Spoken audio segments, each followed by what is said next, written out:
we got a situation.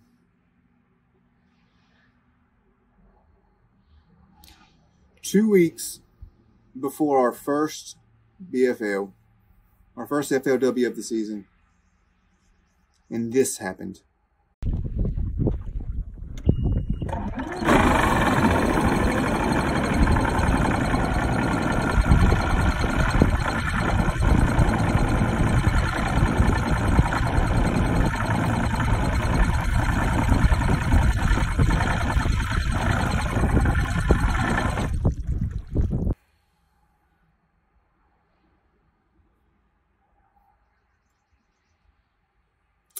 The air compressor on my Mercury is shot.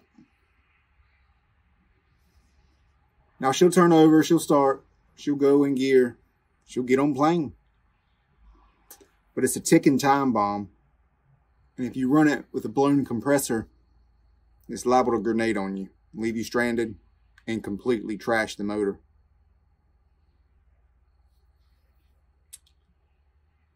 And it's a significant repair job. There's a lot that goes on with it. And it's just super bad timing. We've got 2 weeks before our first tournament in the Piedmont division. And number one, I don't think I'll be able to get it fixed in time. Number two, it's such a major repair job, it's going to cost a lot of money to repair. So we got to figure out what we're going to do. I mean, I don't know what to do. I mean, I want to go fishing. This season meant a lot to me, but you can't miss a tournament. You're fishing for points all year. You have to catch at least one fish every tournament to get any significant amount of points. But I do not have a big motor to run on in 2 weeks. So we have a couple of options. Number one, you can throw in the towel. You can say, okay, I'm just not able to fish the first tournament. I'm essentially forfeiting my season. Number two, you control the motor down. You know, first tournament of the year, you can you'll call your boat number. You don't blast off. You stay to the side and you start fishing pretty close to the boat ramp.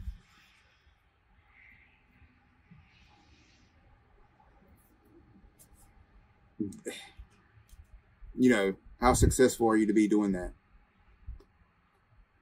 I know pretty close to Nutbush, there's a handful of spots that are publicly known and can hold some fish that you can easily get to with your trolling motor. Might take a little bit, but you can get there probably half hour, 45 minutes to an hour.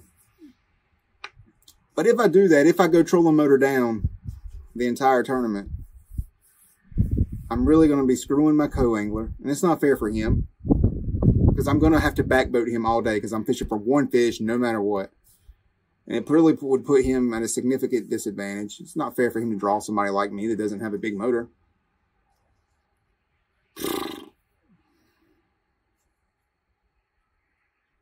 So I don't know. I've just been racking my brain. I don't know how this happened. I was pre-fishing for a local tournament, and I just turned it over one time, started it up, and that you could clearly hear the squealing and that knocking noise.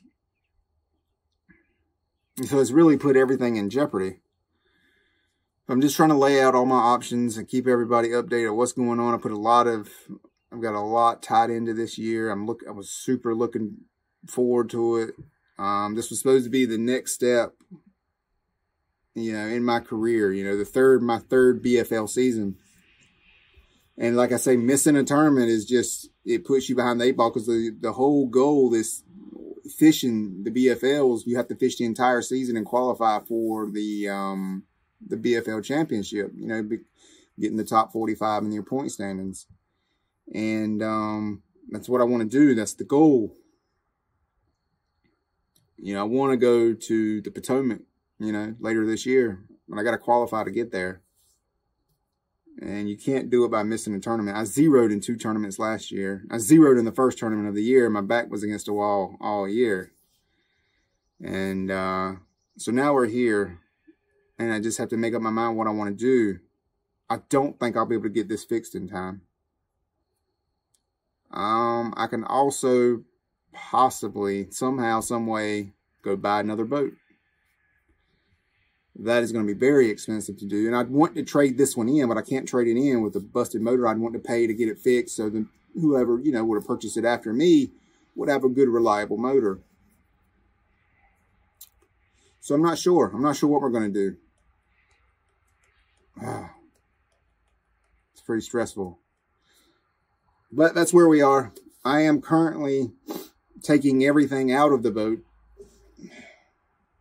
And because another option I have is to perhaps borrow somebody's boat. But I'm honestly too prideful to ask anybody. I mean, I wouldn't let anybody borrow my boat. I wouldn't. Straight up. Would not. I don't. Nope. No way. You're not borrowing my boat. I don't care. It'd have to be a super special circumstance. So I wouldn't expect anybody to let me borrow theirs.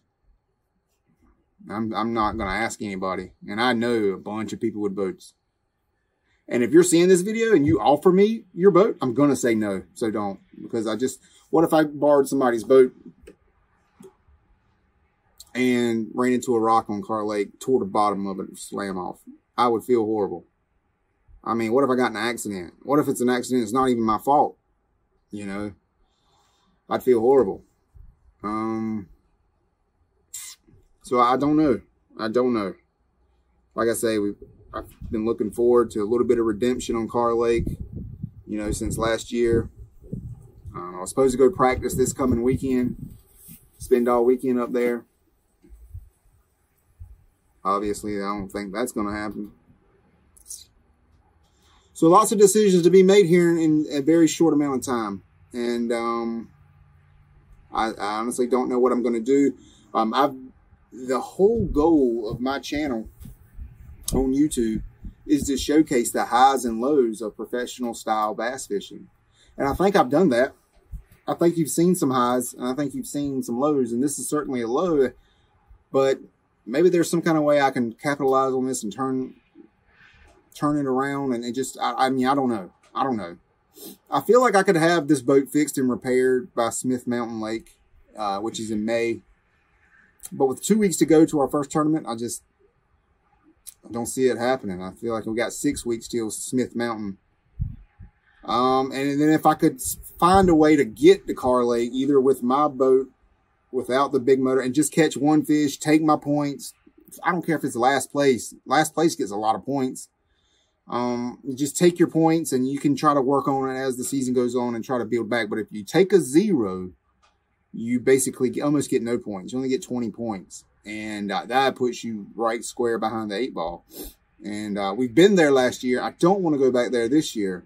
And that's why this first tournament of the year is so important for me. So, I don't know. But I'll tell you this. I do like being the underdog. I do love it when my back's against the wall. I seem to do my best under those circumstances. Everybody loves the underdog. And so that's where I am. That's what's happening. Blown up motor. Well, it's not blown up. It's the air compressor's going out of it. We're getting ready to go. But that's where we are. Anyway, there's your status update. That's what's going on. I'll keep you posted with my FLW tournaments. I always do 2 videos per tournament. I do a preview and then a recap. There's supposed to be a preview video coming next week. I hope I come back next week with some good news. Like, okay, I'm fishing. We're good. We're all set. One way or another, you know, we're going to try to make this happen. Man. This season means a lot to me. This was supposed to be a stepping stone season to the next level. You know? So we got to figure it out. Anyway, that's the status update. That's all I got for now. Appreciate you watching. Hope I didn't bore you too bad, but at least you know what's going on with me. And I can promise you, you may be watching this on April 1st, but this is no April Fool's joke. So, we'll see what happens.